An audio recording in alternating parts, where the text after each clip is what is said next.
कल जिस पर विश्लेषण नहीं हो सका था उसमें 4 चीज़ें हैं।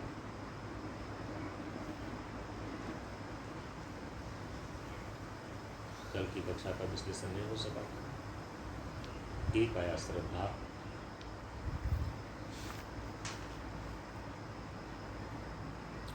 दूसरा शब्द आ गया भक्ति, तीसरा शब्द आ गया ध्यान और चौथा शब्द आ गया योग, जिसको कि भगवान शंकराचार्य जी ने अपने दिव्य चूड़ामणि ग्रंथ में स्वयं लिखा और उसी की व्याख्या स्वामी अखंडानंद जी महाराज कर रहे थे।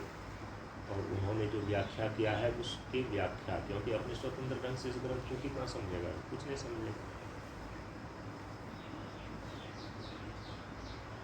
तो उन्होंने जो व्याख्या करी है तो उसी व्याख्या करने में है श्रद्धा भक्ति ध्यान और योग। श्रद्धा भक्ति ध्यान योगात्मुक्षो मुक्ति हेतु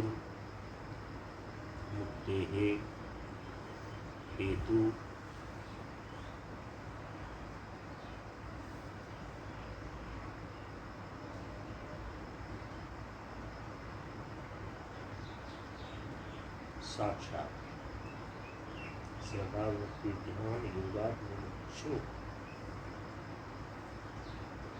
मुक्ति हेतु साक्षात, ऐसा लिख दिया। सोचिए, श्रद्धा भक्ति ध्यान और योग, इसको भगवती श्रुति, भगवती श्रुति क्योंकि भगवान तो वही है, भगवती श्रुति मुमुक्षु की मुक्ति के साक्षात हेतु बतलाती है। सोचिए, साक्षात उस शब्द के लिए 4 शब्दों का प्रयोग कर दिया। इन चारों को, इनको कौन, भगवती श्रुति, साक्षात श्रुते हे, बाबरा साक्षात श्रुते हे, साक्षात भगवती श्रुति मुमुक्षु की मुक्ति के साक्षात हेतु बतलाती है। किसको, श्रद्धा को, भक्ति को, ध्यान को और योग को।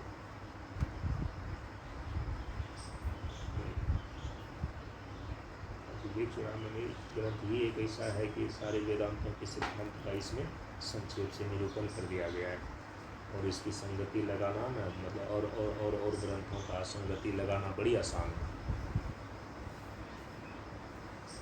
जैसे कि सारे विद्वानों की परीक्षा भागवत में होती है, ठीक है, उसी प्रकार से जितने भी प्रकरण ग्रंथ हैं ना, भगवान शंकराचार्य जी के द्वारा लिखे हुए सारे प्रकरण ग्रंथों में, सारे आचार्यों की परीक्षा किस में होती है, विवेक चूड़ामणि में। क्योंकि उसमें तो वेदांत का सिद्धांत में स्पष्टता लिखा हुआ है कि साक्षात साधन तो जो है ज्ञान है। मुक्ति का साक्षात साधन कौन है, ज्ञान। और ये विवेक चूड़ामणि में, अब जिसको समझ में नहीं आएगा कहेगा कि प्रक्षिप्त है, कहेगा ये प्रक्षिप्त श्लोक है शंकराचार्य जी का, है ये नहीं है। तो इसलिए जैसे विद्वानों की परीक्षा भागवत में होती है, भागवत को समझाने में विद्वानों की परीक्षा हो जाती है, सारे प्रकरण ग्रंथ में आचार्यों की परीक्षा किस में होती है, विवेक चूड़ामणि। सोचिए, इसलिए आसान नहीं है। इसलिए सारी किताबों को छोड़ छाड़ करके एक वो किताब बाबा ने नाम ले लिया प्रकरण ग्रंथ में, विवेक चूड़ामणि। एक जो है प्रस्थानत्रय के अंदर जो प्रमुख ग्रंथ है उसमें नाम किनका लिया, भांति का, उस दिन बता कर दिया। प्रस्थानत्रय के अंदर जो मुख्य ग्रंथ है, उस मुख्य ग्रंथों में सूत्र प्रस्थान के अंदर जो ब्रह्मसूत्र है, उसी ब्रह्मसूत्र पर वाचस्पति की टीका है भांति। अब प्रकरण ग्रंथ में विवेक चूड़ामणि का ले लिया। सोचिए, एक प्रकरण ग्रंथ में, सारे प्रकरण ग्रंथों में जिसमें आचार्यों की परीक्षा होती है वो ये ग्रंथ है विवेक चूड़ामणि। क्योंकि उसमें तो सीधा सीधा वेदांत का सिद्धांत लिखा हुआ है कि मुक्ति का साक्षात साधन ज्ञान है। तो उसमें उसको ज़्यादा कुछ इधर उधर पूर्व पक्ष खड़ा ही उतना नहीं होगा। लेकिन यहाँ पर तो कहा कि श्रद्धा भक्ति ध्यान और योग, इनको भगवती श्रुति मुमुक्षु की मुक्ति के साक्षात हेतु बतलाती है। कल इसकी व्याख्या की गई थी। इसकी व्याख्या में कौन कौन चीज़ें आपके पल्ले के पकड़ में आया, मुमुक्षु के मुक्ति में ये 4 साक्षात हेतु है।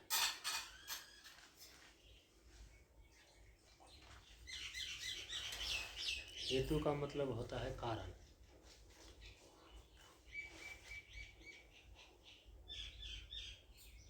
तो श्रद्धा का एक बार पहले भी नाम ले लिया गया है साधन समाधि षट संपत्ति के अंदर।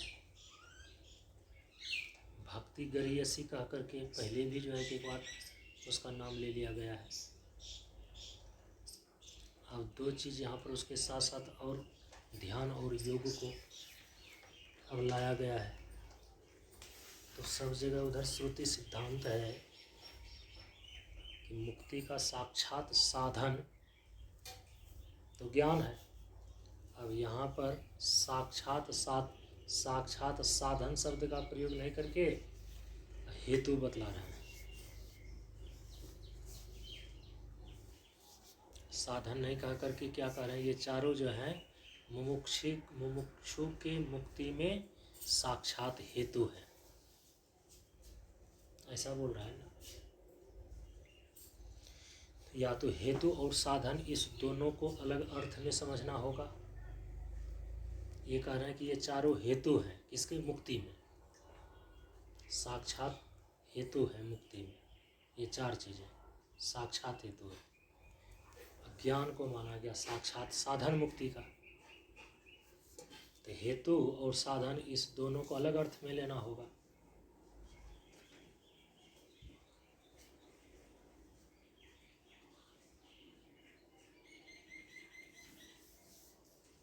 तो क्या हेतु और साधन एक ही है?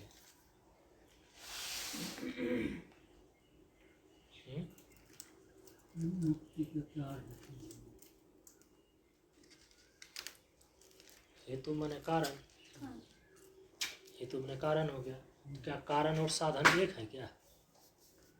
अलग अलग है ना। जैसे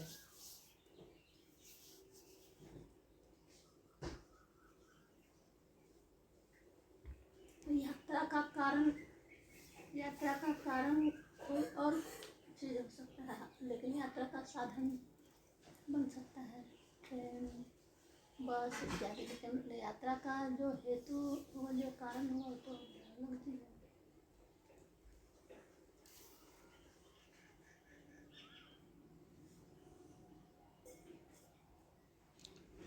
पटना हम जा रहे हैं,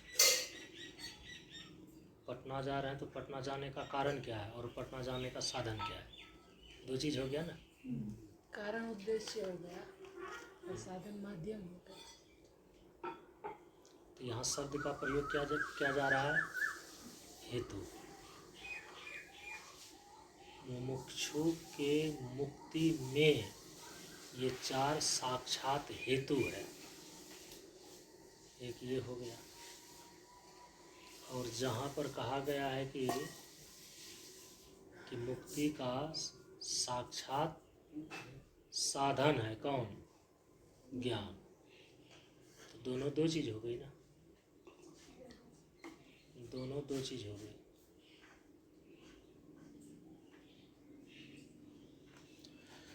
अब जो है कि वो तो ठीक है, यात्रा में यात्रा के द्वारा जैसे समझ गया, कहीं हमको यात्रा करनी है तो यात्रा का कारण कोई और हो सकता है और उस यात्रा को कारण करने का साधन कोई और हो सकता है। दोनों तो अलग अलग है।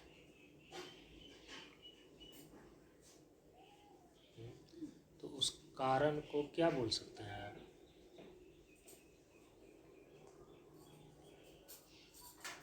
यात्रा करने का कारण, कारण मतलब प्रयोजन हो गया ना। यात्रा करने का कारण का मतलब हो गया यात्रा का प्रयोजन। उस प्रयोजन को पूरा करने का हो गया साधन। तो कारण का अर्थ वहाँ पर क्या हो गया? प्रयोजन। तो प्रयोजन, किसी चीज़ का प्रयोजन अलग चीज़ है और किसी चीज़ का साधन होना वो अलग चीज़ है ना।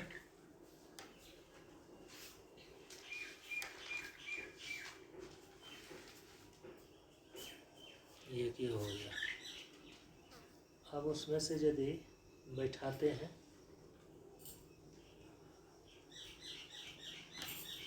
तो चूँकि मोक्ष के संबंध में क्या मुक्ति के हेतु और साधन,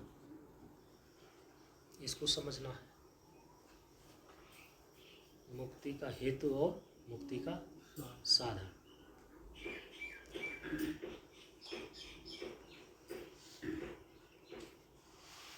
मुक्ति का कारण तो मुक्ति का बंधन नहीं है।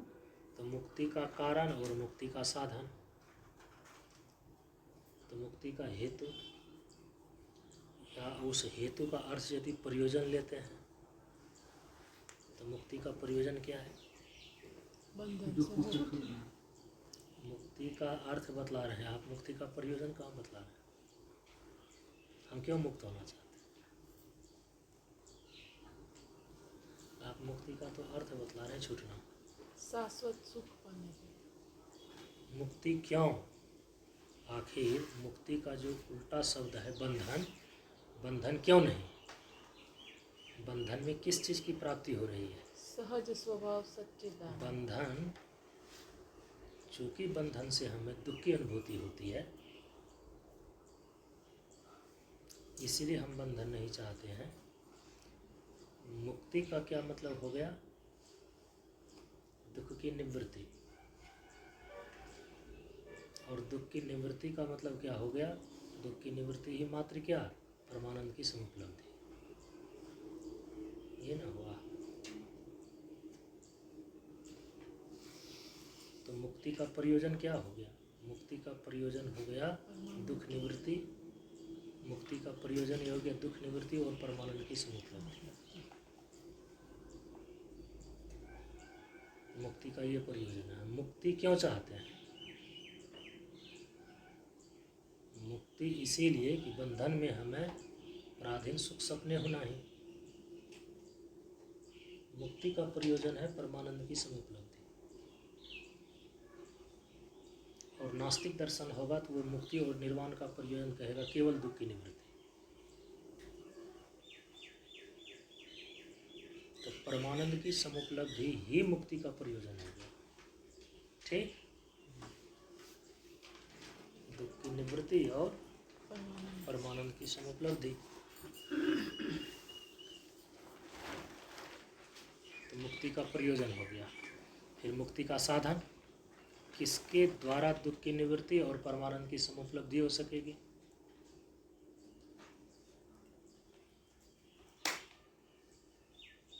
तो इसका मतलब है कि हेतु अलग चीज है, नहीं है? हेतु अलग चीज है।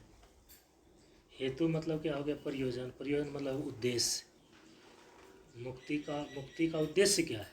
परमानंद की समुपलब्धि और दुख की निवृत्ति। क्योंकि बंधन में क्या है? दुख है। बंधन में क्या है? दुख है।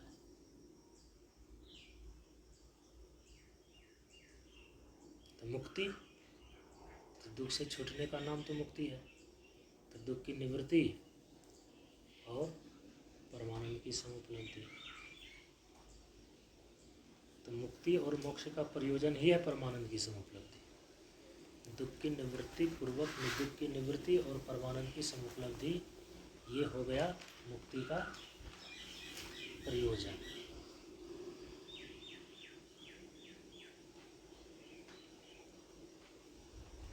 अब हवा चला है। फिर मुक्ति का साधन कौन बनेगा? परमानंद की समुपलब्धि होगी कैसे? दुख की निवृत्ति होगी कैसे? तो होगा कि भाई ये जो दुख रूपी जो बंधन है, ये बंधन है क्यों? दुख का मूल कारण कौन है?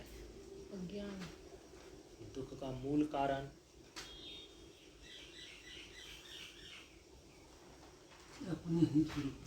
दुख का मूल कारण है अज्ञान। स्वरूप अज्ञान ही दुख का कारण है।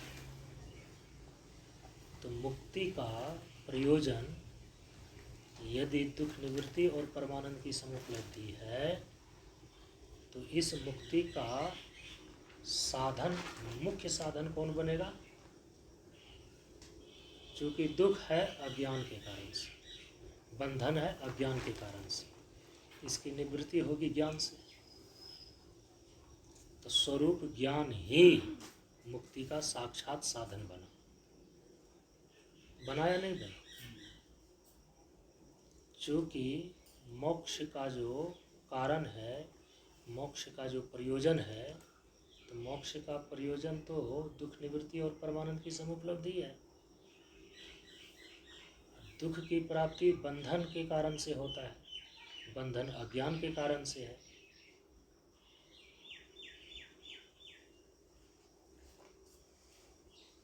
तो मुक्ति का साधन कौन बन जाएगा? स्वरूप ज्ञान।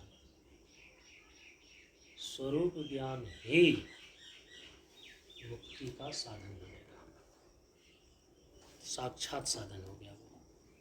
अब उसमें सहायक साधन स्वरूप ज्ञान तक पहुंचने के लिए जिस जिस और चीज़ों की जरूरत पड़ेगी वो परम पर्याप्त साधन और सहायक साधन के अंदर आ जाएगा।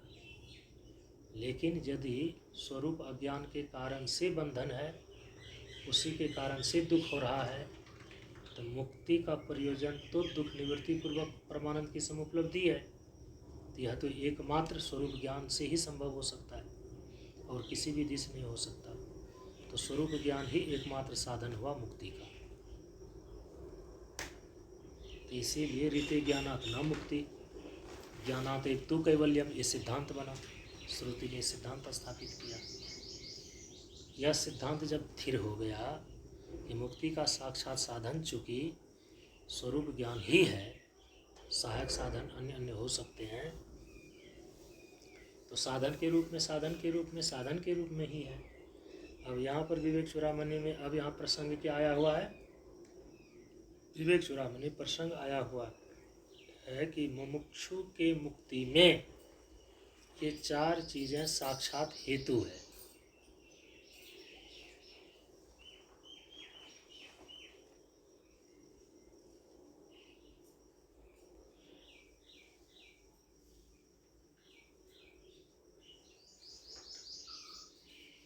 तो ये हेतु शब्द और कारण शब्द भी जो है ना, अलग अलग संदर्भ में जो अलग अलग अर्थ देता है, यदि सावधान होकर के इसको नहीं समझेगा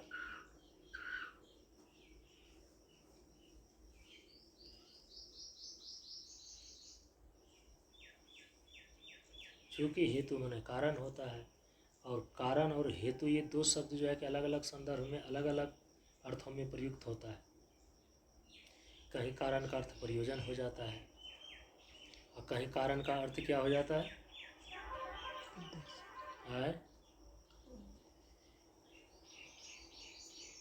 कारण का अर्थ हो जाता है उपादान।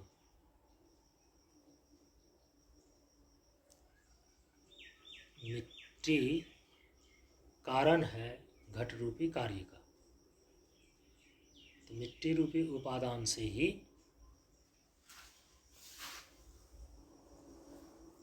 घड़ा रूपी जो है कार्य निर्मित हुआ है। तो कारण का कहीं पर अर्थ देखना पड़ेगा कि किस संदर्भ में वहाँ जो कारण शब्द का प्रयोग किया गया है किस संदर्भ में किया गया है, तब उसी अनुसार से उसका अर्थ लेना पड़ेगा। कारण का अर्थ प्रयोजन हो गया, कारण का अर्थ उपादान हो गया, और एक कारण का अर्थ प्रॉब्लम हो गया, समस्या हो गया। होता है या नहीं होता है? जैसे कि रोग का कारण,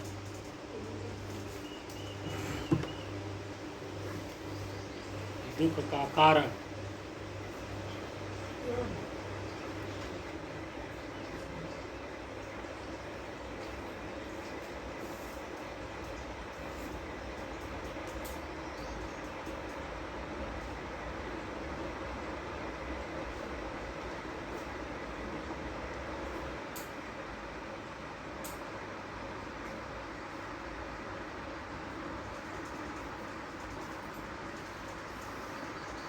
यदि दुख का कारण लेते हैं, दुख का कारण क्या है? तो यहाँ दुख का कारण में तो फिर अर्थ दुख का कारण, यहाँ कारण का जो अर्थ ग्रहण होएगा वो उपादान के रूप में ही होगा।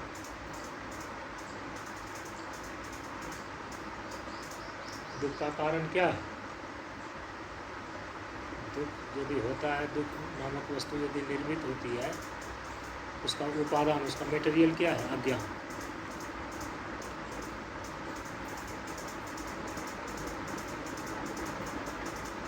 अध्यास, भ्रम, बीज गया।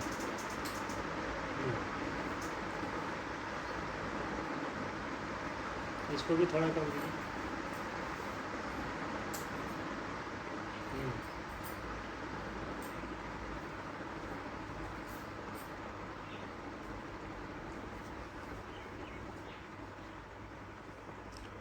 तो यहाँ हेतु का अर्थ क्या प्रयोजन में ले सकते हैं?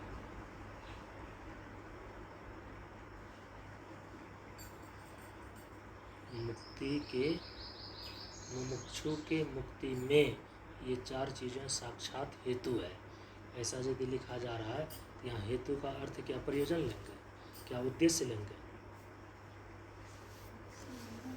उपादान। तो यहाँ फिर क्या लिया जा सकता है?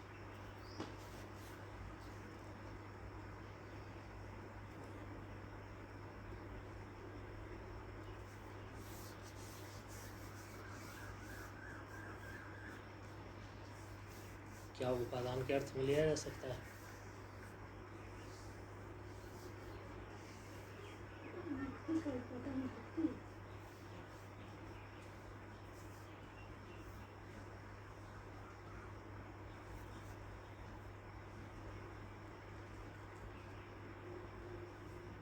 क्या दुख का उपादान अज्ञान है?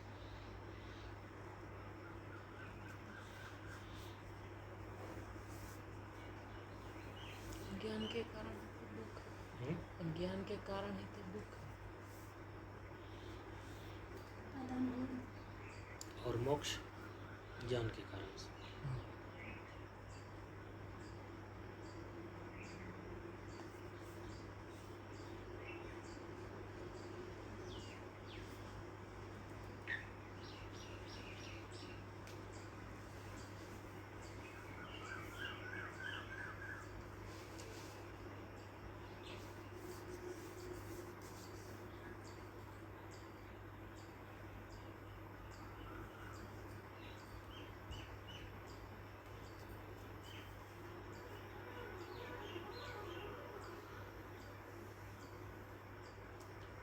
हेतु का अर्थ यदि यहाँ पर उपादान लेते हैं, हेतु का अर्थ यदि यहाँ पर साधन लेते हैं, और साधन में तो चूँकि उपादान कारण में ज्ञान को यदि रखा जाए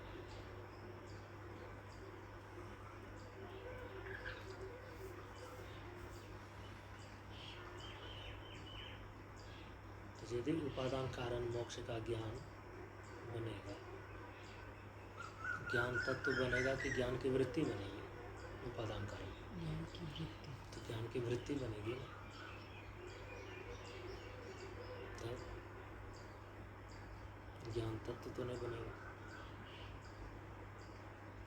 क्योंकि मोक्ष का उपादान बोलते हैं, अनावरण आत्मा का नाम ही मोक्ष है, जो कि अनावरण आत्मा ज्ञान स्वरूप ही है। तो उपादान एक अलग चीज़ है, मटेरियल है, और मटेरियल से कोई वस्तु बने। उपादान कारण, तो मोक्ष तो इसका मोक्ष मतलब होता है कि इसके कारण से वो चीज़ बने। यदि मोक्ष बना है तो एक दिन मोक्ष बिगड़ भी जाएगा। तब क्या होता है, ज्ञान की वृत्ति अज्ञान के आवरण को केवल दूर कर देती है, और ज्ञान स्वरूप जो आत्मा है उसी का नाम मोक्ष है। ज्ञान स्वरूप आत्मा का ही शेष रह जाना क्या है, वो मोक्ष है। और उसके लिए हुआ क्या, जो स्वरूप आत्मस्वरूप को लेकर अज्ञान था, वो अज्ञान ज्ञान की वृत्ति ने नष्ट कर दिया। ज्ञान की वृत्ति ने अज्ञान की वृत्ति को नष्ट कर दिया, तो शेष कौन रह गए? हैं? अज्ञान, आत्मा को लेकर के जो अज्ञान बना हुआ है, अज्ञान की वृत्ति को नष्ट कर दिया किसने? आत्मविषय ज्ञान की वृत्ति ने। आत्म तत्व को लेकर के जो अज्ञान की वृत्ति बनी हुई है, आत्मविषय ज्ञान की वृत्ति ने क्या किया, अज्ञान की वृत्ति को नष्ट कर दिया। तो शेष बचा कौन? शुद्ध आत्मा। शुद्ध चेतन आत्मा, तो वही तो चित्त धातु आत्मा है। तो ऐसा थोड़े है कि ज्ञान की वृत्ति नामक उपादान ने ज्ञान तत्व को निर्मित कर दिया। तो इसलिए तो उसको तो संभाल करके लेना पड़ेगा ना। तो वहाँ जब बोलते हैं कि ज्ञान साक्षात साधन है, ज्ञान साक्षात साधन है, तो वहाँ ज्ञान साक्षात साधन है, तो वहाँ ज्ञान ज्ञान तत्व है या ज्ञान की वृत्ति है? ज्ञान की वृत्ति है वहाँ। आत्मविषयक ज्ञान की वृत्ति ही साधन है, क्योंकि वही अज्ञान को दूर करेगा। किससे संबंधित अज्ञान को दूर करेगा? आत्मविषयक अज्ञान को दूर, स्वयं के स्वरूप के विषय में जो अज्ञान है उसको दूर करेगा।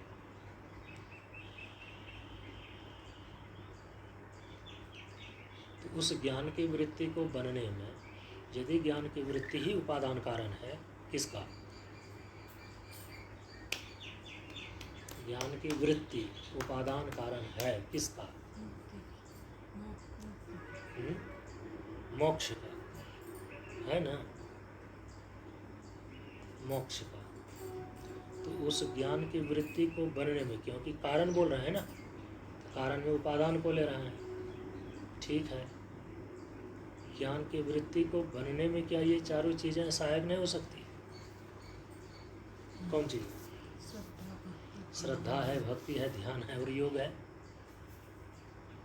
तो चूंकि साक्षात उपादान कारण, साक्षात साधन तो ज्ञान की वृत्ति ही है मोक्ष में। मोक्ष का उपादान कारण तो ज्ञान की वृत्ति ही है, लेकिन उस ज्ञान की वृत्ति में, उस ज्ञान की वृत्ति को बनने में ये चारों चीज़ें भी उसमें सहायक होती हैं। तो उस कारण से भी इसमें जो है कि हेतु शब्द का प्रयोग कर दिया गया। किसमें?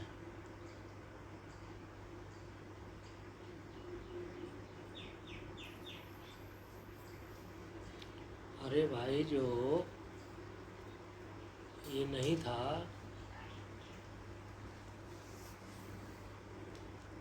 तो बेचारा मास्टरी कर रहा था, उसकी पत्नी थोड़ी मास्टरी करे, तो मास्टर नहीं क्यों कर दिया उसको? डॉक्टर जो था वो डॉक्टरी कर रहा था, उसकी पत्नी डॉक्टर नहीं हो गई, उसको तो कोई डिग्री नहीं, कोई प्रैक्टिस भी नहीं है, लेकिन क्या कहते हैं डॉक्टर नहीं, उसको कह देता है मास्टर नहीं। मास्टर की पत्नी मास्टर नहीं, डॉक्टर की पत्नी, हाँ, ठाकुर की पत्नी ठकुराइन। सोचिए, ऐसे चलता है नहीं चलता? लोक व्यवहार इसको बोलता है। इसको क्या बोलते हैं? लोक व्यवहार। तो उसी प्रकार साक्षात साधन उपादान कारण मुक्ति का तो ज्ञान की वृत्ति है, और उस ज्ञान की वृत्ति में चारों चीज़ें तो हम देख रहे हैं सहायक है। तो इसीलिए इसको भी हेतु मान लिया गया। हेतु तो ज्ञान की वृत्ति ही है साक्षात रूप से, लेकिन लोक व्यवहार में जैसे डॉक्टर की पत्नी को डॉक्टरनी, मास्टर की पत्नी को मास्टरनी संज्ञा प्राप्त हो जाती है। राजा की पत्नी रानी, राज्ञी बोलेंगे उसको, तो वो संज्ञा तो उसमें भी चरितार्थ हो ही जाती है। लेकिन हाँ, तब कब? इसका मतलब है कि वो उसकी अर्धांगिनी है। अर्धांगिनी का मतलब होता है कि उसके विरोध में वो नहीं है, हर हालत में उसका सहयोगनी है, तब उसको वो संज्ञा प्राप्त होगी। एक तो इस प्रकार से संगति लगा लेंगे।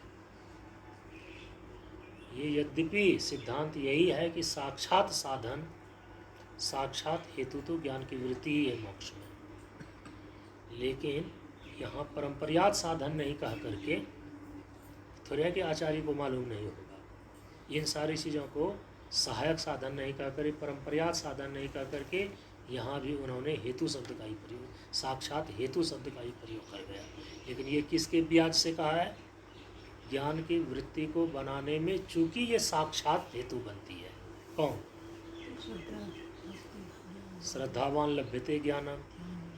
अब सोचिए, ये भी श्रुति प्राप्त है, स्मृति प्राप्त है, ऐसा।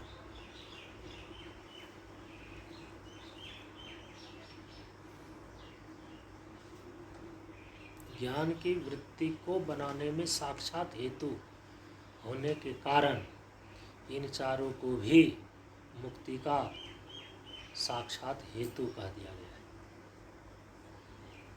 एक संगति इस प्रकार से लगाएंगे। स्वामी अखंडानंद जी महाराज के द्वारा जो इसका व्याख्या किया गया, उन्होंने क्या कहा उसको अब ध्यान में लाइए। उन्होंने क्या किया, ध्यान में आए कुछ, कल क्या कहा न, क्या कि ये तो थिर सिद्धांत है कि मोक्ष का साक्षात साधन कौन है, ज्ञान।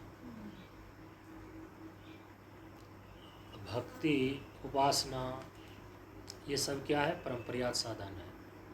कर्म, ये सब क्या है, सहायक साधन है मुक्ति का। मुक्ति का साक्षात साधन तो ज्ञान ही है। तो अब कहा कि ज्ञान यदि थिर सिद्धांत है मोक्ष को प्राप्त करने में साक्षात साधन को लेकर के, तो ज्ञान को ज्ञान की जगह पर रहने दो।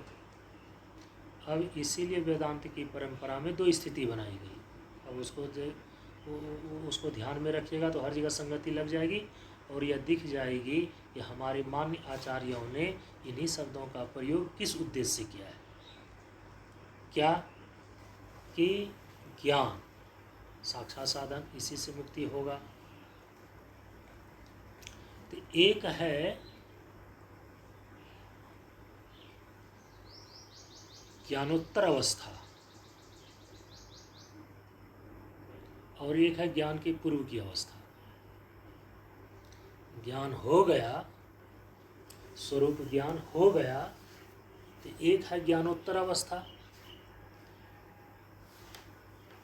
ज्ञान की उत्तर अवस्था है, ये बाद की अवस्था है। और एक ज्ञान का पूर्वावस्था है। अब वहाँ पर देखना पड़ेगा कि जहाँ पर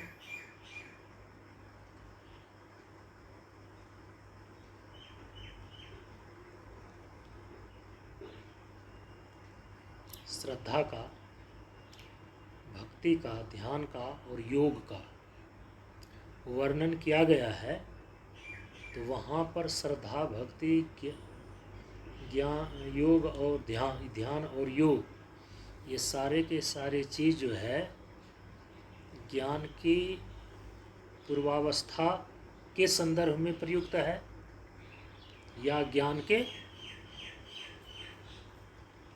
उत्तरा अवस्था में प्रयुक्त है। किस स्तर का वो श्रद्धा, भक्ति और ज्ञान, क्योंकि उत्तरावस्था और पूर्वावस्था ये दोनों ज्ञान का बना लिया गया।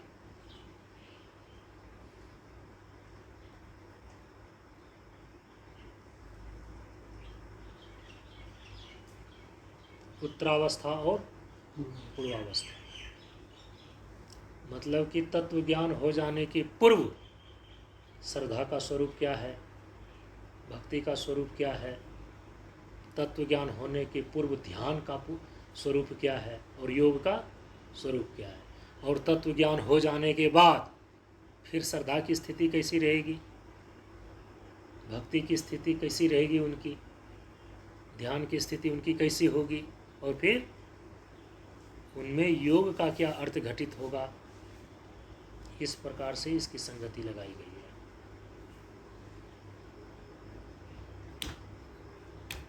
तत्व ज्ञान के पूर्व इन चारों की स्थिति और तत्व ज्ञान के पश्चात बाद उत्तर इन चारों की स्थिति।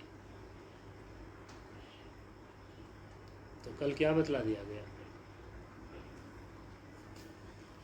अब बताओ। अब चूंकि ज्ञान ही मुख्य है और ज्ञान की भूमिकाएं कितनी है।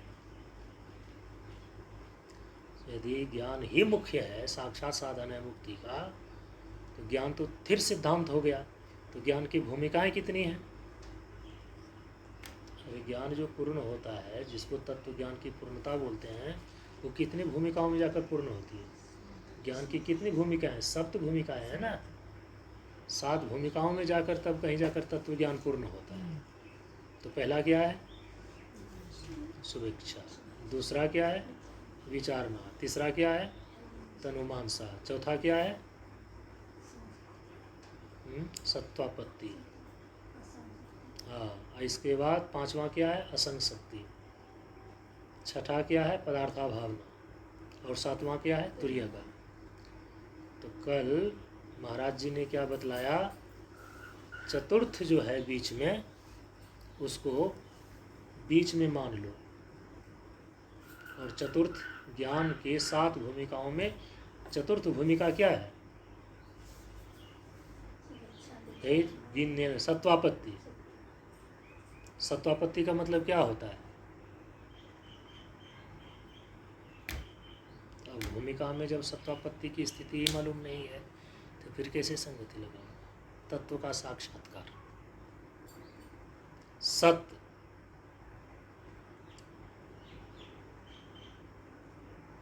सत्वापत्ति, सत्य अभिसंधि पूर्वक उसमें निवेश हो गया है उसका। तत्व का साक्षात्कार हो गया तो सत्वापत्ति है। क्या क्या बोलेंगे उसको? तत्व साक्षात्कार बोलो, या जो तत्व सत्य है उसका बोध बोलो, उसका ज्ञान बोलो। चतुर्थ भूमिका जो है साक्षात्कार की भूमिका है। तत्व साक्षात्कार, सत्वापत्ति, तत्व ज्ञान, तत्व बोध चतुर्थ भूमिका है। तो उसके नीचे 3 कौन हो गया और उसके ऊपर 3 हो गया। तो पहले जो 3 है वो पूर्वावस्था है, और उसके बाद जो 3 है वो क्या है? उत्तरावस्था है। तो यदि चतुर्थ को सत्वापत्ति जो तत्व साक्षात्कार की स्थिति है, उसके पहले 3 चीज़ें क्या क्या हो गई? शुभेच्छा विचारना तनाव। शुभेच्छा विचारना तनाव। हाँ ठीक है। अब जो तत्व का साक्षात्कार जो है ना, देखो, इसीलिए यदि कि उसको बहुत पहले से बहुत सारी चीज़ें मालूम नहीं रहेगा तो वो लोग इतना शुद्धबद्ध रूप में कहाँ कहाँ से सारे सिद्धांतों को लेकर के बोलते हैं तो पल्ले नहीं पड़ेगा। जो चौथी भूमि जो तैयार हुई तत्व साक्षात्कार की, उसमें 2 विधाएं मुख्य रूप से प्रचलित या प्रसिद्ध है ना, कहा कि पूरा पूर्वकता, द्विविधा निष्ठा। भगवान ही कह रहे हैं कि अति प्राचीन काल से यही 2 प्रकार की निष्ठाएं प्रसिद्ध है। कौन कौन? तो योग निष्ठा और सांख्य निष्ठा। अब देखो वहाँ योग शब्द का प्रयोग क्या गया है 4 चीज़ों में। या तो योगियों का आग्रह क्या है, हम योग विधि के द्वारा तत्व का साक्षात्कार करते हैं। अब वेदांतियों का क्या है?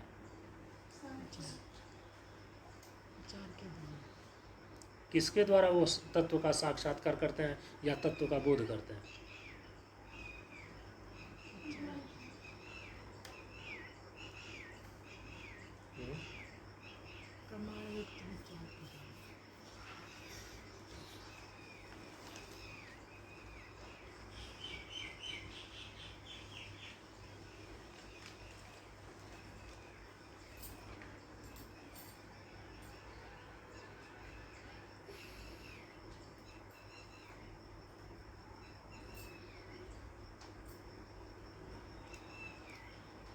योग में साक्षात्कार करने की प्रक्रिया क्या कहलाती है?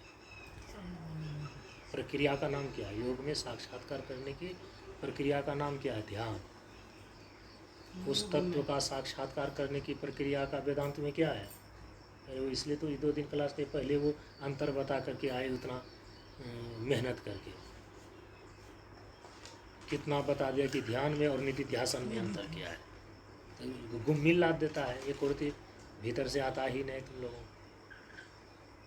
अरे तत्व का साक्षात्कार निधि ध्यासन के द्वारा करता है वेदांती, और निधि ध्यासन और ध्यान में क्या अंतर नहीं बताया। वेदांतियों के यहाँ पर तत्व साक्षात्कार करने की प्रक्रिया निधि ध्यासन है, योगियों के यहाँ पर तत्व साक्षात्कार करने की प्रक्रिया ध्यान है।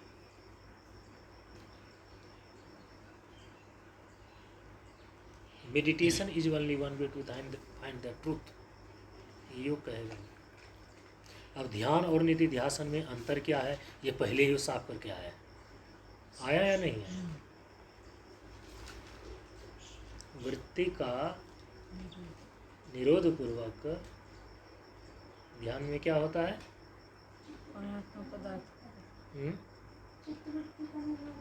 पूर्वक तत्व का साक्षात्कार होता है ना। और इसमें अनुसंधान अनात्म पदार्थों का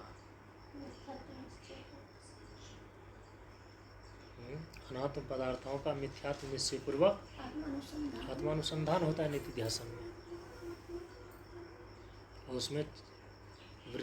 उसमें क्या होता है, किसकी निवृत्ति होगी ध्यान में?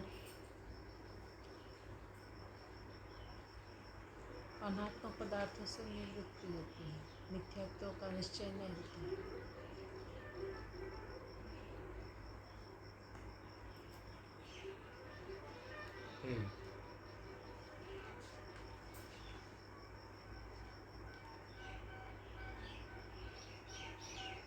अनात्म पदार्थ से विमुक्त होकर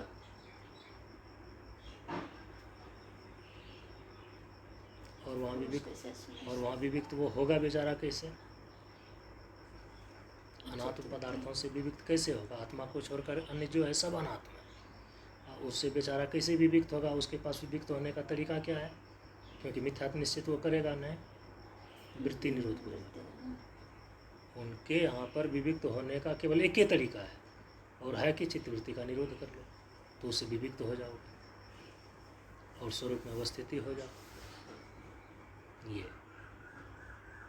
तो ध्यान में यही वो प्रयास करता है, अनात्म तत्वों का वृत्ति का निरोध पूर्वक विविक्ति, और जो आत्मा का स्वरूप है उसमें अवस्थिति, यही ध्यान के द्वारा वो करता है।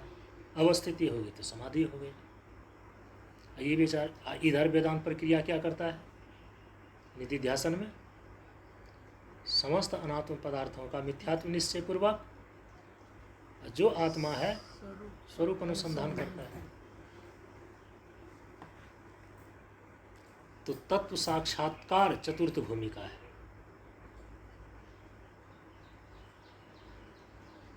सत्वापत्ति जिसको बोलते हैं, तो उसके पहले तीन चीजें हो गई,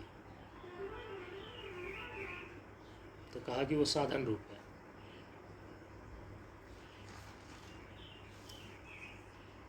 और तत्व का साक्षात्कार हो गया, और उसके बाद जो 7 भूमिकाओं में ऊपर का जो 3 चीज है वो क्या है? असंशक्ति पदार्थ।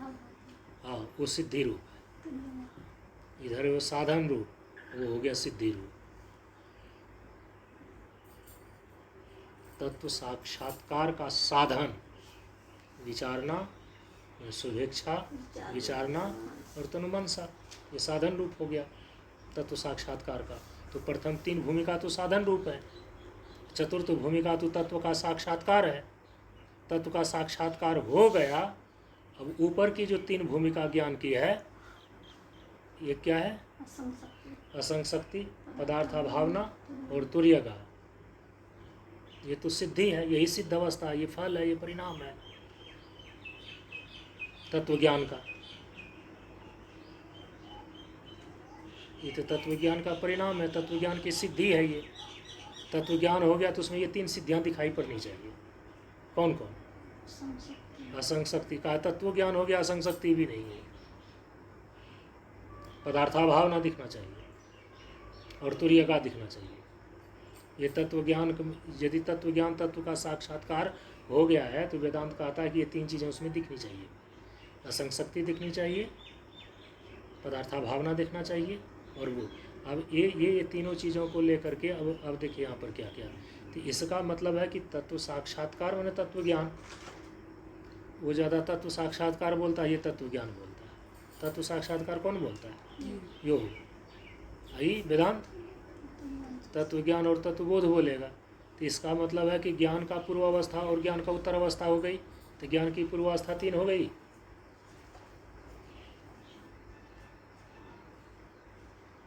ज्ञान की उत्तर अवस्था में 3 हो गई।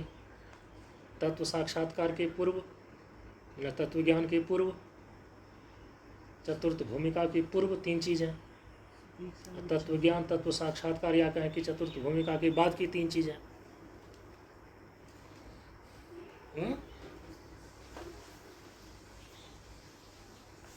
अब क्या क्या कहा जा रहा है? एक है श्रद्धा, दूसरा क्या है? भक्ति, और तीसरा क्या है? ध्यान। और लगाओ इसमें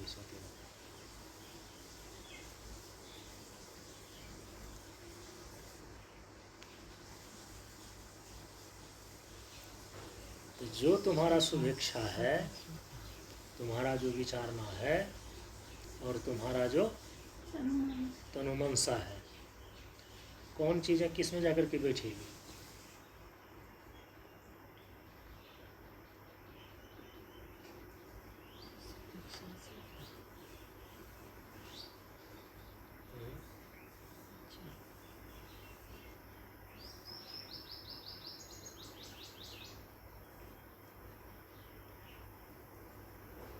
सुभिक्षा श्रद्धा विचारणा भक्ति तन मन से ध्यान।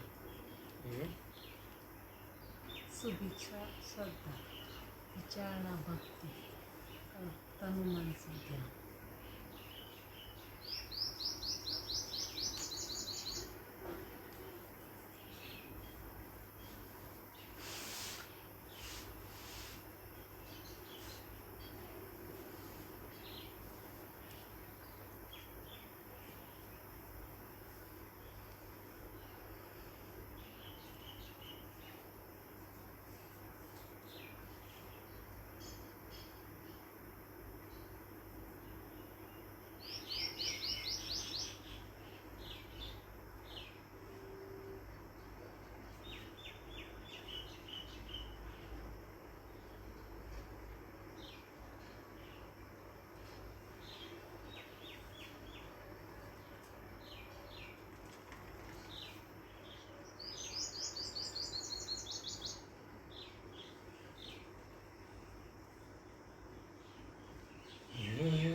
शुभेच्छा के लिए क्या चाहिए, विचारना के लिए क्या चाहिए, और तनुमानसा के लिए क्या चाहिए?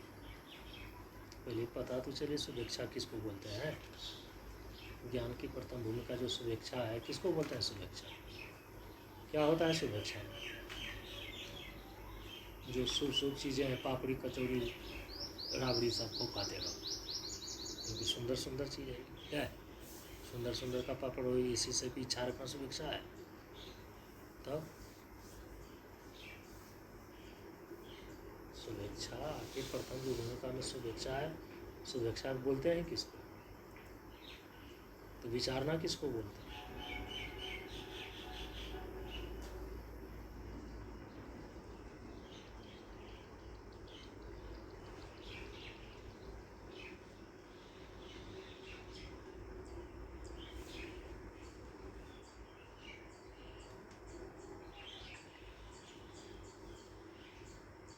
इच्छा सब जो है ना, शुभ इच्छा, कौन इच्छा ऐसा करें कि शुभ हो?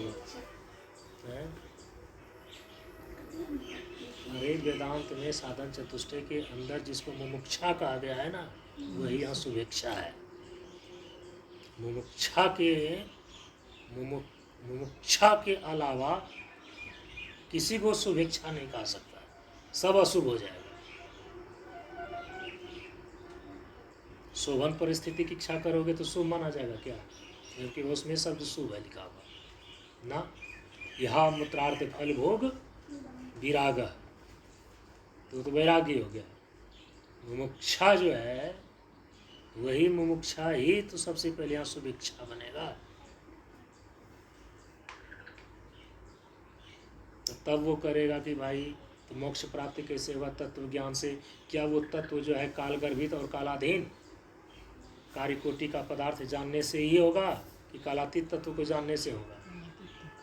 हाँ, तो वो कैसे होगा? ये बुद्धि तो विचार करती है, तो बुद्धि स्वतंत्र विचार करेगी तब कालातीत तत्व को जान पाएगी, कि प्रमाण पूर्वक विचार करेगी? तो प्रमाण पूर्वक विचार करना है तो विचारना कहलाता है। प्रमाण पूर्वक विचार करना, तो प्रमाण पूर्वक विचार करेगा क्यों? वही प्रमाण पूर्वक विचार करेगा ना जो कि कालातीत तत्व को अधिगम करना चाहेगा। वो अपनी बुद्धि को प्रमाण पर आरूढ़ करे, नहीं तो संसार के भोग पदार्थों को प्राप्त करना चाहता तो अपना बुद्धि भी चला करके कर सकता है वो। तो जो मुमुक्षु होएगा, तो मुमुक्षु का मतलब मोक्ष तो तभी सिद्ध होएगा जब परम तत्व को जानेगा। तो मुमुक्षा ही शुभेच्छा है। शुभेच्छा क्या है? मुमुक्षा ही शुभेच्छा है। और जब वो मोक्ष चाह रहा है तो मोक्ष तो बिना कालातीत कार्य कारण कोटि से अतीत जो तत्व है उसको जाने बिना हो नहीं सकता है। उसको जानेगा किसके द्वारा? कैसे जानेगा वो उस तत्व को? तो वो तत्व का प्रतिपादन जिस प्रमाण के द्वारा हुआ है उस प्रमाण पर आरूढ़ होकर के बुद्धि विचार करेगी, तभी तो उसका अधिगम होगा। तो विचारना हो गया ना, प्रमाण पूर्वक विचार। ब्रह्मात्म तत्व के विषय में, ब्रह्मात्म तत्व के विषय में जो प्रमाण है, कौन है प्रमाण? ब्रह्मचारी जी को पूछें तुरंत बता देंगे कौन है। ब्रह्मात्म तत्व के विषय में कौन प्रमाण है? गुरु बात। अब गुरु कहाँ से आया? गुरु कहाँ से प्राप्त किया है? अपने गुरु से। उनका गुरु किससे प्राप्त किया होगा? अरे अंत में तो कोई ना कोई अपौरुष से, जो अपौरुष से होगा वहां तक तो पहुंचना ही पड़ेगा। तो अकेला मत छोड़िए, उसके साथ जोड़िए। अपौरुषेय जो श्रुति का शिरोभाग उपनिषद है, वही प्रमाण है ब्रह्मात्म तत्व के विषय में। वही सर्वप्रथम बार निरूपण कर रहा है। गुरु को भी किसने बतलाया होगा? उनके गुरु ने। उनके गुरु को भी किसने बतलाया होगा? उनके गुरु ने। तो सर्वप्रथम बार किसने बतलाया होगा? अरे कोई तो ईश्वरे न है कि उस उपनिषद वाक्य का संकल्प के द्वारा ऋषियों की प्रज्ञा में लाया होगा। उपनिषद ही प्रमाण है ब्रह्मात्म तत्व के विषय। तो उपनिषद प्रमाण पूर्वक यदि विचार करते हैं ब्रह्मात्म तत्व का, इसी को बोलते हैं विचारना।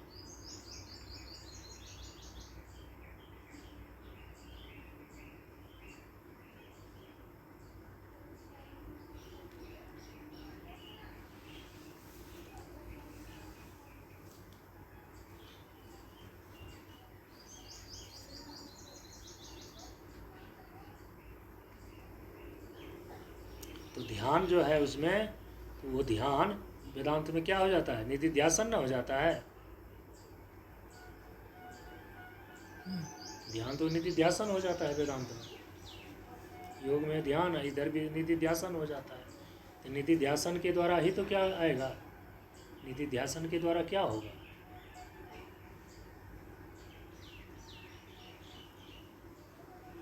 इसीलिए जो है ना, श्रवण जो होता है ना, श्रवण आत्मावारी द्रष्टव्य श्रोतव्य मंतव्य निधिध्यासितव्य। श्रवण जो है ना, तो वो श्रवण जो है सुवेक्षा हो गया। मनन जो है वो विचारना हो गया। और निधिध्यासन जो है वो तनुमनसा हो गया। और तनुमनसा का मतलब क्या है? तनुता लाना। जो सुप्त गुप्त, हाँ, गुप्त और सुप्त जो राग है, भोग और राग है, उसमें तनुता आ गई।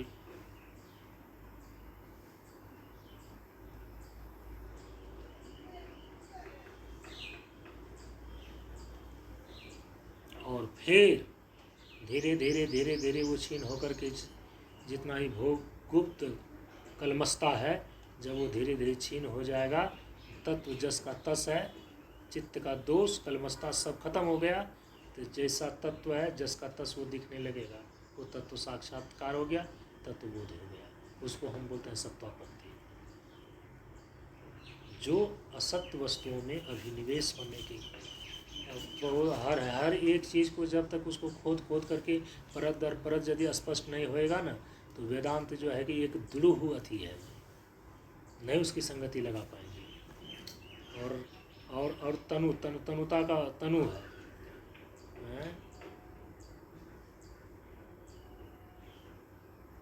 मनसा तनु, मन से तनु है, तनु मनसा है। तो तनु का मतलब क्या होता है? पतला छीन होना। किसका छीन पतला होना होगा? तब तत्व का साक्षात्कार कर आपकी बुद्धि में और आपके चित्त में परमात्मा को हो सकेगा। कौन प्रतिबंध है? कलमस्ता ही तो, कलमस्ता ही तो प्रतिबंध है। वो कलमस्ता किस कारण से है? गुप्त सुप्त राग के कारण से। गुप्त सुप्त राग के कारण से ही कलमस्ता भरा हुआ है, जिसके कारण से तत्व तो कहीं गया आया नहीं है, वो तो है ये है। लेकिन जस का तस जो है कि उसका प्रकाशन होना, जस का तस जो है कि वो उसका दिखना, यही तो है सत्वापत्ति।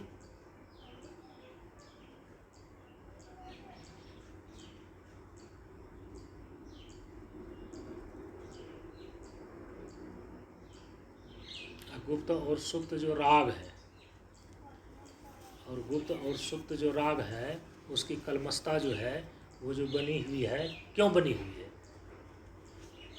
वो ढीला कैसे होगा, वो पतला कैसे होगा?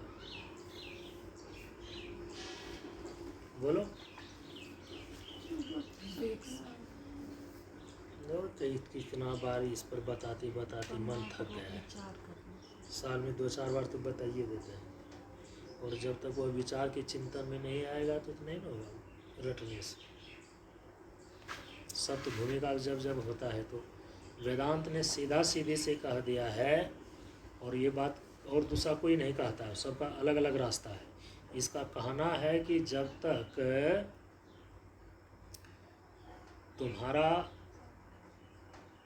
असत वस्तु में तुम्हारा अभिनिवेश बना हुआ है, तब तक गुप्त और सुप्त जो है कि राग या कलमस्ता तुम्हारी कभी छीन नहीं होगी।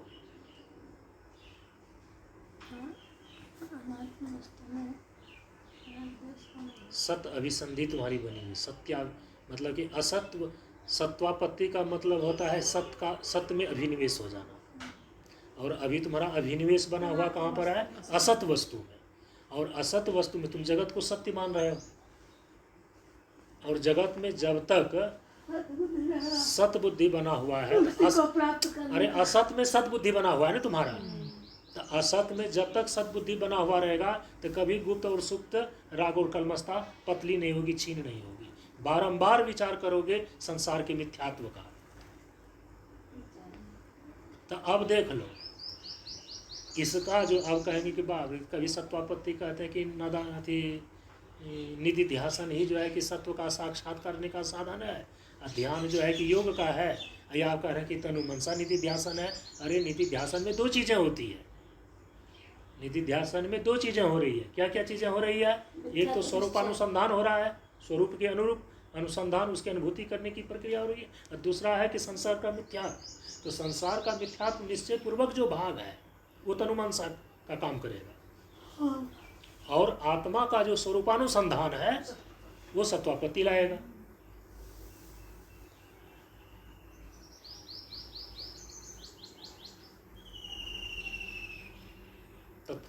तो तनुमनसा के साथ जो है कि उपलक्षणा, यहाँ जो 3-4 शब्दों का किया गया किसके साथ आकर के बैठेगी? ध्यान में तनुमनसा आकर के किसके साथ बैठेगा? तनुमनसा का जो वहाँ स्थिति है, और यहाँ पर किन किन चीज़ों का प्रयोग किया जा रहा है? पहला है श्रद्धा, दूसरा है भक्ति, और तीसरा है ध्यान। योग किसको बोलते हैं?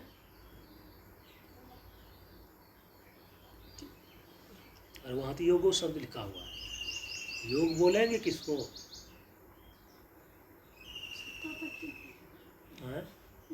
और योग कहते हैं, ऐसे भी योग का परिभाषा किया है, चित्तवृत्ति निरोधा योगा तदा द्रष्टु स्वरूप अवस्थान, अनात्म वस्तुओं से विविक्त होकर के स्वरूप अवस्थिति का नाम योग है ना। तो सत्वापत्ति आकर के कहाँ बैठेगा? हाँ, योग आकर के बैठेगा सत्वापत्ति में, ध्यान आकर के बैठेगा तनुमनसा में, भक्ति आकर के बैठ जाएगी कहाँ पर? ये तत्व ज्ञान के पूर्वावस्था में उसकी संगति लगाई जा रही है, और श्रद्धा आकर के कहाँ बैठेगी? शुभेच्छा में। अब कहेगा कि क्यों बैठेगी? श्रद्धा ही कि शुभेच्छा में क्यों आकर के बैठेगी? ये तुम्हारी अभी जो बुद्धि है, तुम्हारी जो अभी बुद्धि है, और जो मोक्ष के जो तत्व है कौन? ब्रह्मात्म तत्व है, उसके विषय में उपनिषद ही प्रमाण है। अभी तो तुमको तो श्रद्धा से ही माननी पड़ेगी, अभी तो तुमको श्रद्धा से ही माननी पड़ रही है। मानो तब तो तुम्हारी शुभेच्छा बनेगी उसमें। तो तत्व ज्ञान, तत्व साक्षात्कार के पूर्व, योग सिद्धि के पूर्व, क्योंकि योग आकर के बैठ रहा है कहाँ? सत्वापत्ति में। ध्यान आकर के बैठ कहाँ रहा है?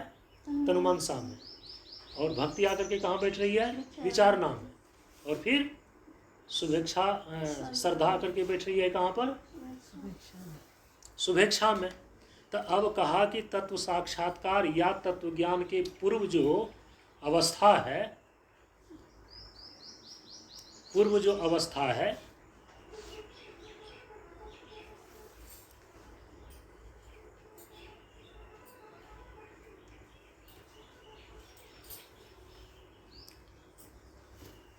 तो उसमें श्रद्धा क्या करता है? तत्व साक्षात्कार के पूर्व, तत्व साधना के, तत्व ज्ञान के पूर्व जो श्रद्धा है वो क्या करेगा? प्रमाण बुद्धि में आरोप करेगा। प्रमाण में आरोप करेगा। श्रद्धा रहेगा तब न गुरु शास्त्र। अरे कहा कि श्रद्धावान लभ्यते ज्ञानम, जो श्रद्धावान होगा वो ज्ञान प्राप्त करेगा। ज्ञान प्राप्त कर नहीं लिया है, कहीं नहीं लिखा। लभ्यते मतलब प्राप्त करेगा। और ज्ञान प्राप्त होगा किससे? ज्ञान प्राप्त होगा ज्ञान ज्ञान ज्ञान ज्ञान ज्ञान ज्ञान ज्ञान ज्ञान जब भी प्राप्त होता है तो प्रमाण से होता है ना। एक एक विषय का ज्ञान एक एक प्रमाण के द्वारा हो रहा है। तो तुम्हारी बुद्धि को प्रमाण में आरूढ़ ही करवाएगी कौन? श्रद्धा। इसलिए श्रद्धावान लभ्यते ज्ञान। सुते रहिए आप। तत्व ज्ञान होने के पूर्व श्रद्धा का क्या काम है? तो श्रद्धा क्या कराएगी? आपकी बुद्धि को प्रमाण पर आरूढ़ करने में मदद करेगी। और प्रमाण का साक्षात रूप कौन है? गुरु है। तीसरे कहता है गुरु के प्रति श्रद्धा रखो, तब ज्ञान होगा तुमको। अच्छा, ये हो गया। तत्व ज्ञान के पूर्व भक्ति क्या करेगा?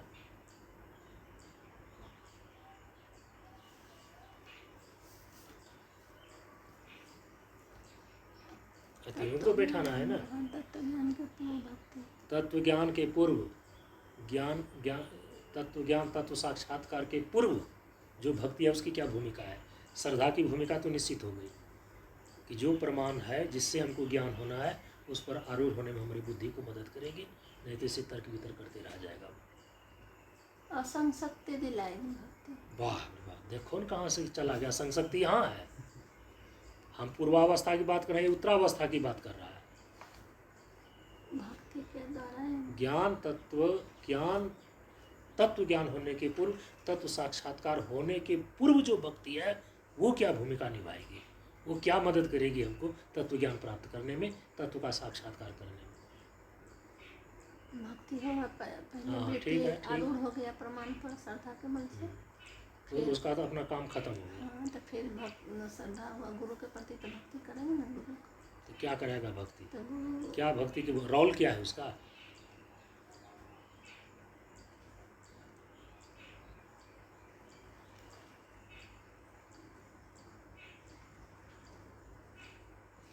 उन्होंने थोड़ा सा एक लाइन में सभी सारा कर दिया। हम तो थोड़ा सा निवृत्ति देती है। हाँ, तो बोले निवृत्ति देती है। निवृत्ति देता। और बढ़िया शब्द तो निवृत्ति तो करेंगे करते। निवृत्ति को दूसरा शब्द क्या दें? तो संसार के प्रति जो आसक्ति है उसको निवृत्त करेंगे। हाँ, तो जब संसार की आसक्ति निवृत्त होती है तो स्पेशल में उसके लिए शब्द का क्या प्रयोग आता है? अरे वेदांत पढ़े तो वेदांत की सरणी में शब्दों को ढालो ना जी। निवृत्ति निवृत्ति निवृत्ति तो आ रहा है योग में। विवेक। हैं? विवेक। वाह।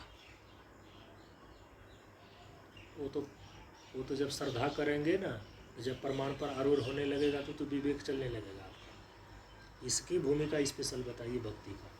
अनासक्ति। और बढ़िया। अनासक्ति भी ठीक है, निवृत्ति भी ठीक है, सब शब्द चलेगा। एडजेक्ट शब्द लाइए।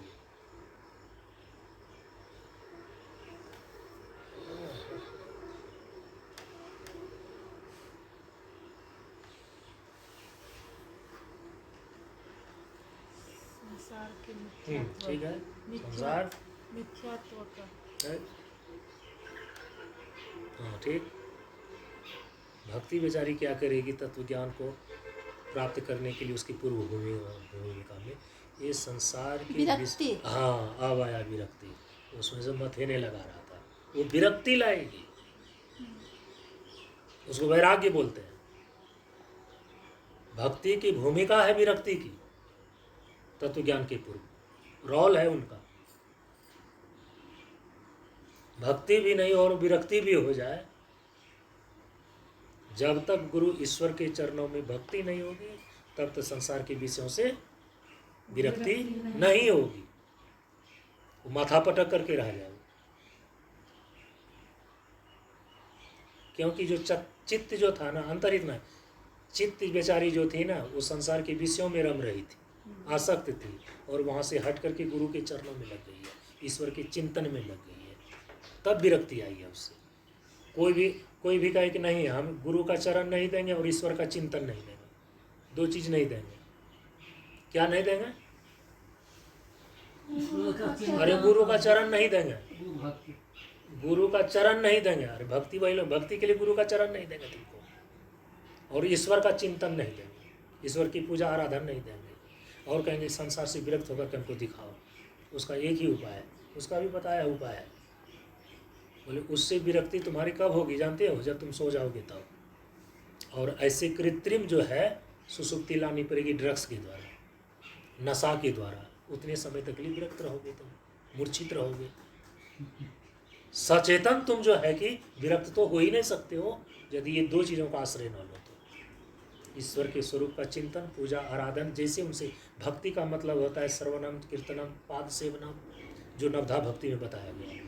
भगवान से अपने चित्त को जोड़ने के जो 9 साधन बतलाए गए हैं, पूजा, आराधन, ये सब। अब गुरु का चरण। अब सोचिए, जैसे जैसे इधर भक्ति बढ़ती है वैसे वैसे संसार से विरक्ति भी बढ़ती जाती है, आसक्ति छूटती जाती है। तो तत्व ज्ञान के पूर्व भक्ति की भूमिका क्या है महाराज? विरक्ति की। तो विरक्त करता है संसार के विषयों से। इतनी छोटी चीज़ है भक्ति। क्या है? हम तो वेदांती हैं, भक्ति क्या है? वेदांत क्या करता है? तत्व ज्ञान देता है। तत्व ज्ञान होने के पर इसीलिए उसमें कहा ना, उस ज्ञान की वृत्ति को उत्पन्न करने में साक्षात हेतु है ये तीनों चारों चीज़ें, साक्षात हेतु। और हमको तो लगता है यदि कि अखंडानंद जी महाराज के इस पर यदि विचार भी नहीं सुनेगा तो अपने विचार भी नहीं पहुंच पाएगा लोगों को। अच्छा विवेक चूड़ामणि पर उस श्लोकों पर कौन क्या व्याख्या किया है और तो देखने से पता चलेगा। क्योंकि भगवान शंकराचार्य तो जाकर के लेकर कि साक्षात है ये हेतु कि पक्ष उठा देगा तो बहुत जवाब नहीं दे पाएगा, नहीं जवाब दे बोलेगा ज्ञान है जब साक्षात बोलते यहाँ बोलते मोक्ष। हाँ, भक्ति तो ज्ञान तत्व साक्षात साधन, ज्ञान तो लक्ष्य है, मोक्ष तो अनावरण, आत्मा का नाम मोक्ष है। आत्मा तो ज्ञान स्वरूप है, नित्य ज्ञान है। इसलिए ज्ञान की वृत्ति, ब्रह्माकार वृत्ति, तो ज्ञान की वृत्ति है साधन, वो अज्ञान की वृत्ति को नष्ट करेगी। और जो शुद्ध तत्व, जो शुद्ध ज्ञान स्वरूप तत्व आत्मा है, केवल वही अवशिष्ट रहेगा। तो ज्ञान की वृत्ति को बनाने में, चूंकि ज्ञान की वृत्ति साक्षात साधन है, तो उस ज्ञान की वृत्ति को बनाने में साक्षात हेतु है कौन? ये चारों चीजें, ये 3 चीज। कौन कौन? श्रद्धा एक, भक्ति 2, इसके बाद ध्यान। अब चलिए, तत्व ज्ञान, तत्व साक्षात्कार के पूर्व ध्यान की क्या भूमिका है? तत्व ज्ञान प्राप्त करना चाह रहे हैं, तत्व साक्षात्कार करना चाह रहे हैं, उसके पूर्व ध्यान की क्या भूमिका होगी? तभी तो तनु मन साहब का सधेगा। अच्छा, यदि कि तुमको संसार के विषय में आसक्त हो तो कार्य कारणार्थी जो तत्व है उसका विचार कर पाओगे कभी? क्या विचार ना हो सकेगा? क्या नहीं हो सकेगा? तो सोचो कैसे है भक्ति का संबंध विचारना से। वो आधा सोइए रहा है और इसको बोले साला इस बार से मेरा सब छुट्टी बेकार जा रहा है, न खूब सो पा रहे हैं, न खूब खा पा रहे हैं, हमरे फेर में पड़ा है। जितना मन है ठीक है सर, ठीक है। ध्यान की क्या भूमिका है तत्व ज्ञान के पूर्व, तत्व साक्षात्कार के पूर्व? क्योंकि तत्व साक्षात्कार ही तो करना है, इसकी क्या भूमिका निश्चित होगी? ध्यान क्या करेगा?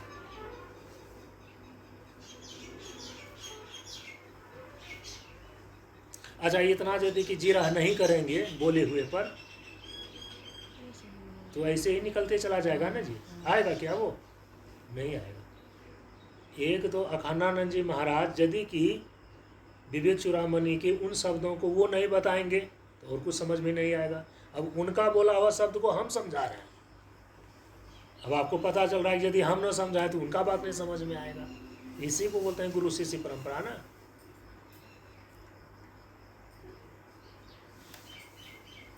हमारे आचार्य हो गए वो या आपके आचार्य हो गए हम। अब आप ऐसा ऐसा कर लेंगे, उधर जो दूसरा तीसरा होगा उसका आचार्य हो जाएंगे आप, तो उसको स्टूडेंट को समझाने में आप उससे तो ज़्यादा ही समझा देंगे क्या। इसको बोलते हैं आचार्य परंपरा। तो वो आदि शंकराचार्य जो है शंकराचार्य, उनकी बातों को समझा रहे हैं अखंडानंद जी महाराजाचार्य। सोचिए, अब उसकी बात को हम समझा रहे हैं आपको, अब आप तीसरे को समझाइएगा। ऐसे ही परंपरा चलती है। ध्यान की क्या भूमिका है? दो चलिए जल्दी स्नान करके नहाए धोएंगे खाएंगे पिएंगे।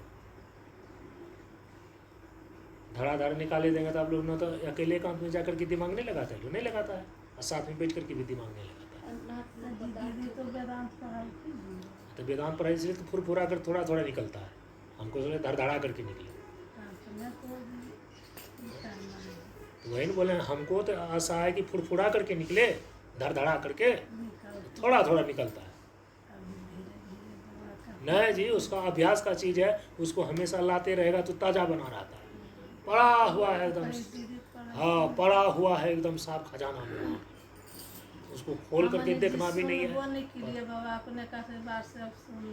अरे सुन रहे हैं तो कुछ दिमाग भी चल रहा है, देखिए सही है। तब जवाब समझ में आ जाता है ना, तो भीतर से आनंद आने लगता है ना, उल्लास आने लगता है। अब लग रहा है कि वेदांत किसको कहता है। यही ऐसे ही वेदांत वहाँ पढ़ रहा था। ऐसा नहीं कि आप जैसा नहीं था, कौन अम्मा सब थी तो पात्रा अम्मा सब आप लोग जैसा पैसा अपना खर्च करके पढ़ती थी। तो अब आप लोगों को पढ़ाने के लिए हम हाई हैं, तो आप चिंता क्यों कर रहे हैं? उसी का पढ़ाने के लिए उतना बड़ा वहाँ बना रहे थे, 3000 चालू भी किया था वहाँ, नहीं क्लास चालू किया था, 3000 5000। लेकिन वो हरा शंख देखे कि सब चीज़ को न अपना पढ़ाता है न दूसरे को पढ़ाने दिया। वो गया है काशी पढ़ने के लिए, बोले कि नहीं काशी में पढ़ोगे तब तक ये सब पूजा पाठ करने नहीं जाने को कुछ नहीं होगा। सीखने के लिए गया है, कैसे हवन कराएंगे, कैसे हम बड़का यहाँ से बता के ब्राह्मण थर्रा जाता है जब मैं वेद पाठ करता हूँ। बोला था नहीं बोला? जब तक गुरु नहीं आशीर्वाद देते तब कुछ में फलता नहीं होता। तो उसको तो प्रतिबंध लगा हुआ है। मैं तो पहले ही बता दी, मेरे द्वारा बताया ज्ञान तुमको समय पर काम नहीं देगा, क्योंकि तुम चोर बुद्धि में है। अपने का आशीर्वाद चोर है तुम, चोर। बिना कोई नहीं फलते। समय पर काम नहीं देगा न विद्या अब उनको फलते लग न रहा है व्यवस्था ना फलते। कि पहले जो जितना था ना न ज्यादा विद्या ताजा फलते था, न व्यवस्था और कारण फलते। कब हम भूलते जा रहे हैं। हम तो सोचे कि थैला चुरा लेंगे, सब चुरा लेंगे, उसी के अभ्यास से पार लग जाएगा। पहले जितना सारा चीज़ था दिमाग में रहता था, कहता कि अब नहीं रहता है, नहीं रहेगा। ये एक दिन धीरे धीरे घटते घटते जीरो हो जाएगा। बिना गुरु के कोई आगे बढ़लखिन, गुरु का आशीर्वाद से सब संत लोग आगे बढ़लखिन, परंपरा चलिए। तो तत्व ज्ञान के पूर्व, तत्व ज्ञान प्राप्त करने के लिए, तत्व साक्षात्कार के पूर्व तत्व साक्षात्कार को प्राप्त करने के लिए ध्यान की क्या भूमिका है? ध्यान क्या करेगा? चित्त एकाग्रता ध्यानम। उस ज्ञान को प्राप्त करने के लिए चित्त में जैसी एकाग्रता होनी चाहिए वो योग्यता लगेगी। उस तत्व का ज्ञान प्राप्त करने के लिए चित्त की जैसी एकाग्रता चाहिए, चित्त एकाग्रता, उसकी योग्यता कौन लाएगा? ध्यान। तत्व ज्ञान के पूर्व, तो तत्व ज्ञान के पूर्व ध्यान की भूमिका क्या है? चित्त में एकाग्रता की योग्यता लाना।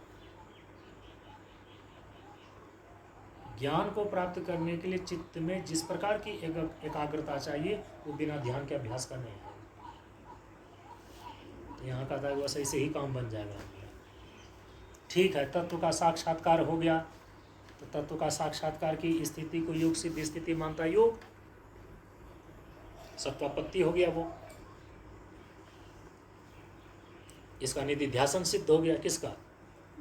वेदांत का। चलो चौथा भूमिका तक पहुंच गया। उसी चौथा भूमिका को लेकर वो योग कह दिया और इन्होंने निधिध्यासन के द्वारा सत्वापत्ति कह दिया।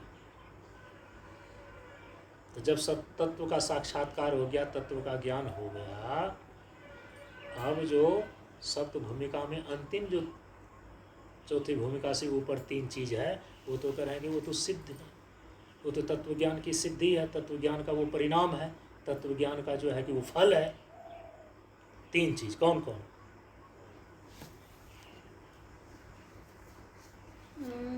पदार्था भावना, सबसे पहले असंग शक्ति, उसके बाद पदार्था भावना, इसके बाद तुर्यागा। अब ज्ञानोत्तर, इसको बोलते हैं ज्ञानोत्तर। तो ज्ञानोत्तर तत्व ज्ञान के बाद, तत्व ज्ञान के पश्चात अब बताइए श्रद्धा की क्या भूमिका होगी? श्रद्धा बोले निष्ठा देती है। तो इसीलिए तत्व ज्ञान होना अलग है और तत्व निष्ठा, ज्ञान की निष्ठा होती है। तत्व श्रद्धा जो है ना, वो श्रद्धा जो है जिसको हम तत्व ज्ञान के पूर्व श्रद्धा बोलते हैं, प्रमाण में आरूढ़ करती है बुद्धि को, और वही तत्व ज्ञान होने पर वही श्रद्धा क्या बन जाती है? निष्ठा बन जाती है। बताया गया था ना उस दिन।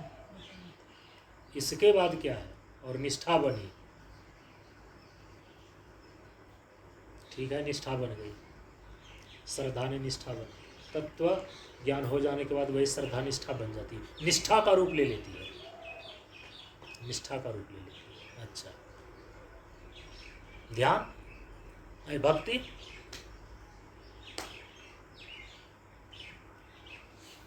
भक्ति,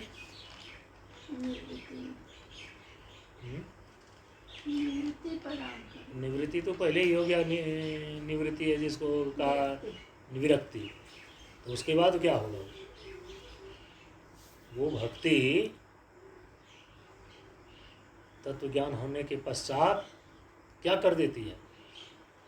वो भक्ति कौन रूप ले लेती है? उसी भक्ति का फिर क्या स्थिति हो जाती है उसमें? उससे क्या होगा?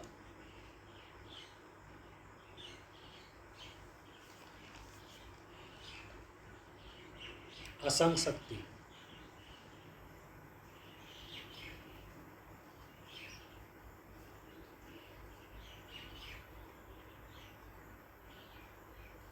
तत्व ज्ञान के पश्चात जो वो भक्ति है, तत्व ज्ञान के बाद जो जीवन मुक्ति का विलक्षण आनंद है ना, तो जो वो विलक्षण आनंद है, वही विलक्षण आनंद वो भक्ति देती है।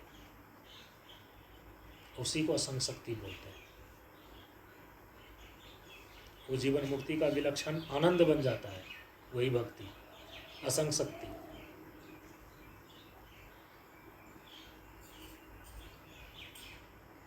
ध्यान,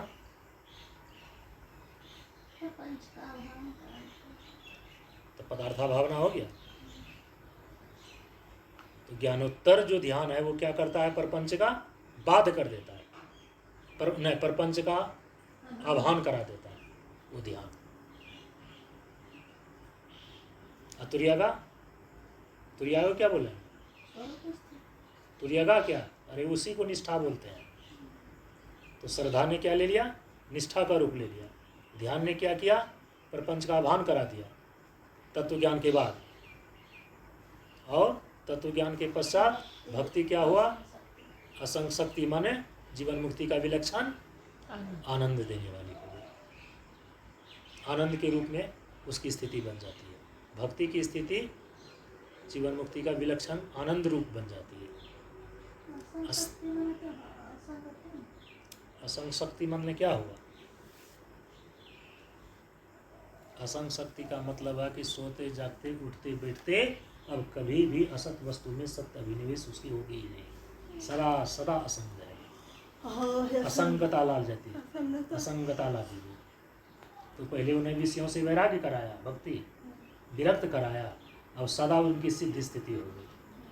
कभी भी, क्योंकि तत्व साक्षात्कार हो जाने के बाद वो देखता है कि कभी भी असत वस्तुओं में उनका कभी भी क्या नहीं होगा, मन नहीं जाएगा। असत वस्तुओं में कभी भी सत अभिसंधि उसकी नहीं होगी, क्योंकि सत्वापत्ति हो गया ना, सत अभिसंधि हो गई है उनकी। असत में तो कभी भी उसकी अभिसंधि होगी नहीं, असत में अभिसंधि होगी ही नहीं, तो असंगता सिद्ध हो गई ना। अब विरक्ति में क्या है, कभी चित्त गुरु के चरण मिला, कभी संसार के विषयों में जाता, उसको समेटना पड़ता है। असंग शक्ति जब सिद्ध हो गया तो असंगता सिद्ध है, भक्ति असंगता का रूप ले लेती है, उसी को असंग शक्ति बोलते हैं। ध्यान जो है कि प्रपंच अभान का, केवल और केवल सर्वम खलु इदम ब्रह्म, केवल ब्रह्म दिखता है, प्रपंच उसको नहीं दिखता है। किसको? तत्व ज्ञान हो जाने के बाद जब तुरियागा की स्थिति में है, इसमें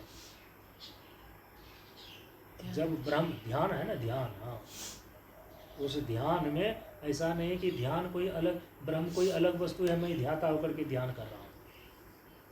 वहाँ ध्यान क्या हो गया है, प्रपंच नाम का, नानात्व नाम का कोई चीज ही नहीं है, सर्वम खलु इदं ब्रह्म, अद्वितीय तत्व की सिवा और कुछ है ही नहीं। प्रपंच का अभान हो गया, प्रपंच का अप्रतीति हो गया, कभी प्रपंच उसको दिखता ही नहीं।